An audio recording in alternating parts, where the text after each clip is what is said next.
Hi everyone, I hope you're well. So today I want to make another palette bingo, and this time I want to use the Blue Moon palette by Colourpop that I don't think I've ever used since the previous video where I used this one, which was like 6 months ago already.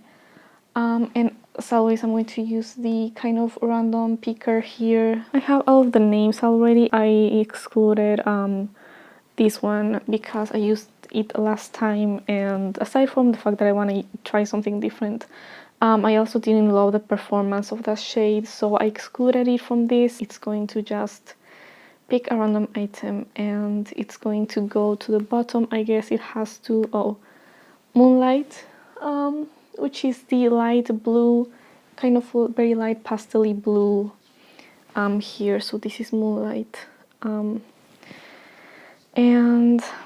I want to pick at least 3, and I guess I can exclude maybe one if I don't really like it. This next one is Fine China, which is this kind of bright cornflower blue kind of color, almost like a navy, but not quite. Starry-eyed.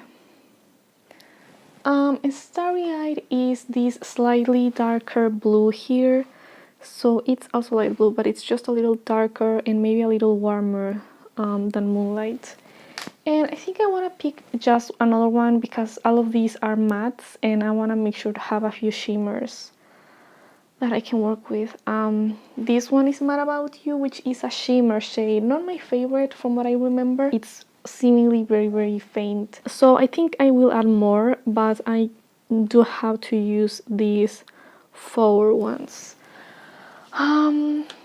So what I wanted to talk about in this video is basically a little bit heavier, I guess. People probably feel lonely in times where they're told to feel happy. I do like Christmas a lot. I'm a very Christmassy person, you know. I like the decorations, the gifts, the dinner, everything, right? In fact, this is the day after Christmas and I'm wearing a shirt that my brother gifted me. This is the Senjutsu t-shirt from has the album cover from Senjutsu. Apparently it's pronounced Senjutsu, I don't know. Apparently Japanese language doesn't really have stressed syllables, but yeah, let me just start a little bit with, I don't know, probably Moonlight. I guess that's what makes the most sense with Moonlight here. And like I said, people are obviously very likely to feel lonely when they see everyone else feeling happy, and a few people in my life had told me that that they feel lonely, sometimes lonelier, sometimes when they're surrounded by people, sometimes when they're surrounded by people who are close to them. Oh my god, this is really pigmented. See, that already looks blue. Oh wow. I don't know, I think these are very lonely times as well, you know. The times where you are forced, sometimes you are forced and sometimes you do enjoy it, right? But some people basically are forced to spend time with people, with, you know, with their loved ones, and sometimes that's not ideal and you actually feel lonelier than you feel supported by people, right? I'm going to take Starry-eyed and probably put it on the, I guess, outer corner.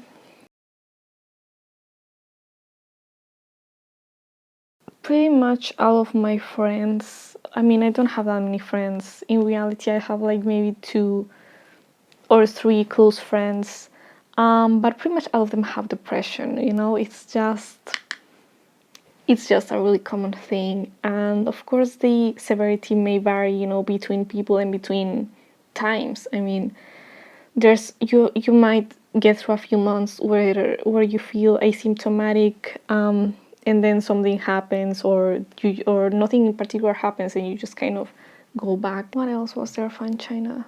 I don't know how to use that one. I think I'll take a little bit with this brush and just put a little bit on the outer corner. Kind of trying to make a wing of sorts here. And I mean, I do also have depression, but It's definitely not the suicidal kind. I will go a little bit more on that later, but it's kind of hard sometimes to find the appropriate things to say to people when they tell you something, that feels very urgent, right? Like, I wish I wasn't alive. I don't think anyone will miss me. Things like that. And I don't know, it just feels like such an urgent and sensitive situation that I don't know what to respond. I'm like, all I can say is that there will be people who miss them, and that not because it makes them feel better. I mean, of course, but it's also because it's true.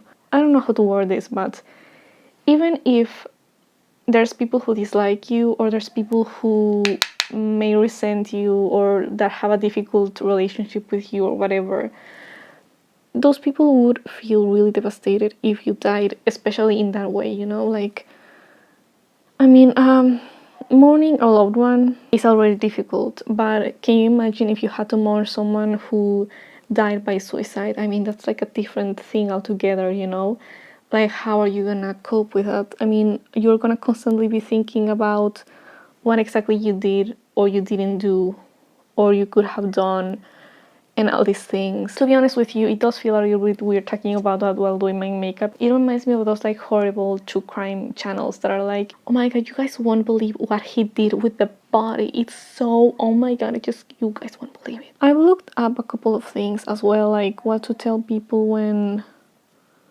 they tell you that they want to kill themselves, and I'm like, okay, like, I know a little bit about that as well, like, validate their feelings, don't try to guilt them. I'm not a fucking psychiatrist, I was with my psychiatrist a few weeks ago, and she was trying to determine if I was suicidal, and she was asking me if I had a plan, or if I ever, or rather, she was asking me straight up if I had ever considered suicide, and I said, the truth, which is that I had, but it wasn't really something that I had ever seriously considered. I forgot to take a small brush spot. I'll just put Lumi, this shade here, here on my inner corners.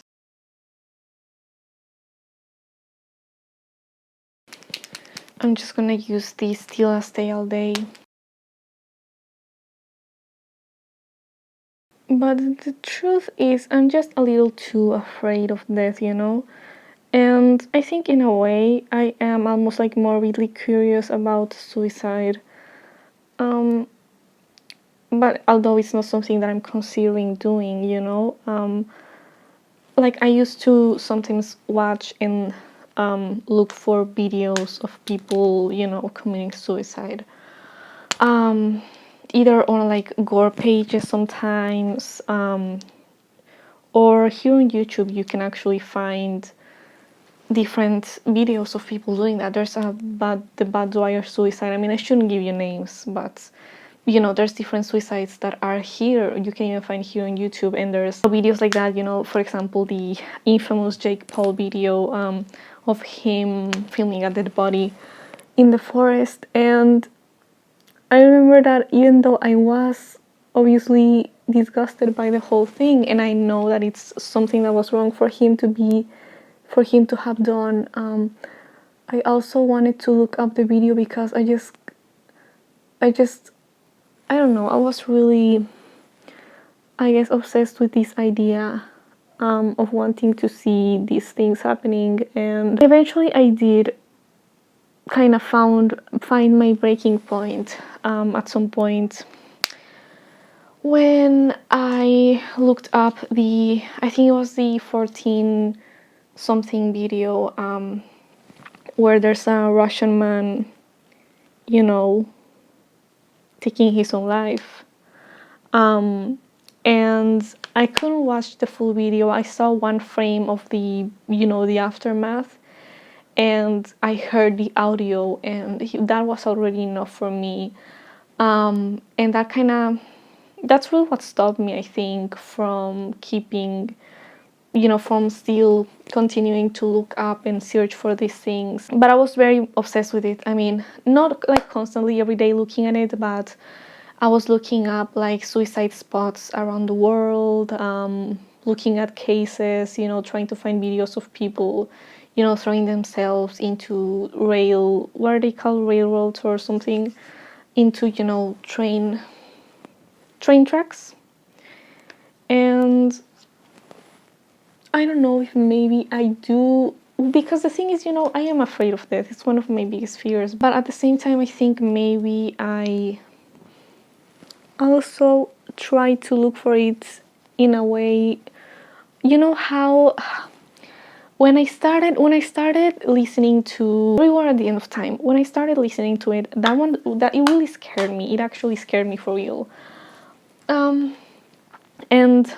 I remember that I in my head I said I have to know everything. I have to listen to the whole thing now.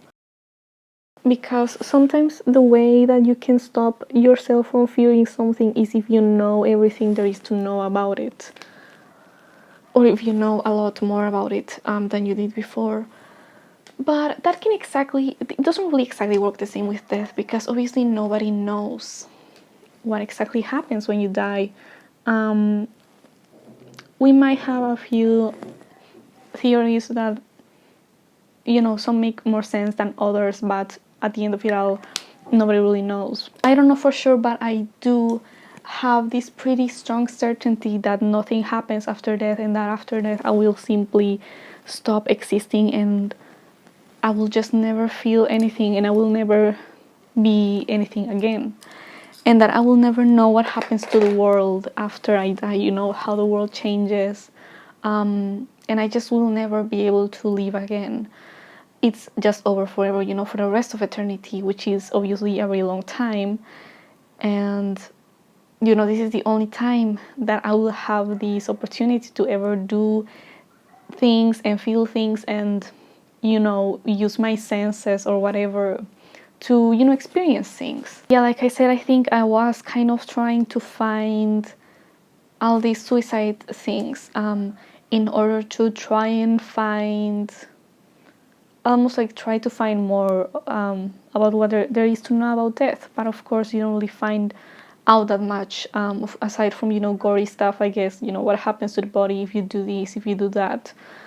Which doesn't really say much about the actual experience of death. And sometimes I feel like the natural state of a person, or at least mine, is to think about death because, that's the only certainty that we have, that we're going to die. And, that's the thing that we all share and the thing that we don't really know much about. And it's one of the few things that we can justifiably be scared of, you know what I mean? Sometimes I think that that's what I naturally would be constantly thinking of if it wasn't for meds, if I wasn't taking antidepressants and anti-anxiety medication. And of course I know that there's a lot of people who don't need it and they aren't constantly thinking of death, but even those people are constantly distracting themselves with things, with other worries that are more urgent, or with things like drugs or whatever,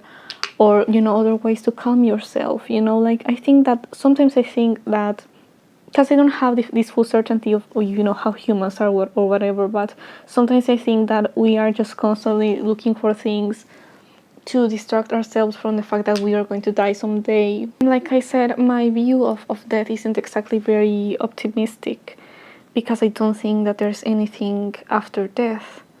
I think that there's just nothing. And that doesn't feel good to know. I wish I could almost like trick myself into believing something different, but I really can't, That's what I truly believe, that it's just over. And it's just over forever. That there's nothing after death. And I don't know, I guess there are worse things. I mean, if hell was real, I guess being tortured for eternity would be bad, but, I don't think that hell is real. I don't think so. And, of course, by association, I also don't believe heaven is real. I don't think there's anything really to look forward to after death. I think it's kind of just what happens. And I don't know, maybe for some people, death is kind of a peaceful thing, and it's sort of a liberation from pain. But that's only for people who are suffering, for suffering a lot. Of course, if you were living a painless, amazing life, you wouldn't want to die. Of course, that also reminds me a little bit of the album Everywhere at the End of Time, because obviously the last stage, I guess it's kind of a spoiler, but the last stage kind of has this sort of connotation of being a very peaceful ending to all the pain and all this confusion and uncertainty. And I guess it does kind of help me sometimes to see death as something more peaceful and something that, would get rid of pain and suffering. And I guess that's also why some people are suicidal, right? The fact that they see death as a sort of liberation from the pain. But of course, the thing with death is that it's permanent, right? You can't just come back after that. It's not like just taking a very long nap. I mean, it's over and you're just not coming back ever. And sometimes I think that with the state of this world, it's very difficult to expect people to just live a completely normal and sober life and also not develop things like depression or ever thinking of suicide and things like that. It's not. Sometimes I think that it's a problem that has more to do with the outside and the collective than just a few people out here and there being wrong, having some sort of disease that they somehow have in their minds, like, oh, suicide, it's something that they kind of like made up in their heads, when it's obviously not like that. Something must have pushed you to this idea. Something in the outside world must be making these ideas so attractive to you. And I hope that all of you find something to look forward to. Those of you who are suicidal, you might find something to look forward to constantly, so that you don't have these ideas, this temptation to end it. That you might find something, even if it's really small. I mean, I know that I'm talking about something very small scale here, but sometimes when I don't want to get out of bed because I don't really see any point in it, I say to myself, I really like to make myself coffee in the morning, and sometimes that's what makes me get out of the bed, because even if it's something kind of small, that's kind of what keeps me going sometimes. The fact that some things make everything else worth it. So I hope that you found this I don't know, kind of interesting, or that you felt a little bit less lonely after watching this video, instead of me just putting a lot of really sad thoughts. Sometimes something that really scares me about death is the point, the knowing that I'm going to miss out on a lot of stuff that's going to happen after I die. I don't know, and sometimes I think, in those few moments throughout my life that I have thought of suicide, I have thought that maybe, I would want to see what's going to happen with the world, which of course a lot of bad things are going to happen with the world, but some things are going to improve. I mean, things are always changing all the time. That's what I say to my friend sometimes when she says something like, something very pessimistic. I say, things are changing all the time. Some things improve and some things might get worse, but things are definitely changing. I mean, that's what you can certainly count on. Everything is constantly going to be changing, and whatever bad thing is going on right now, it's not permanent. But what is permanent definitely is death. I don't know how you're gonna feel after watching this video. I do feel a little bit better after saying all of this. I don't know, I feel like I've been,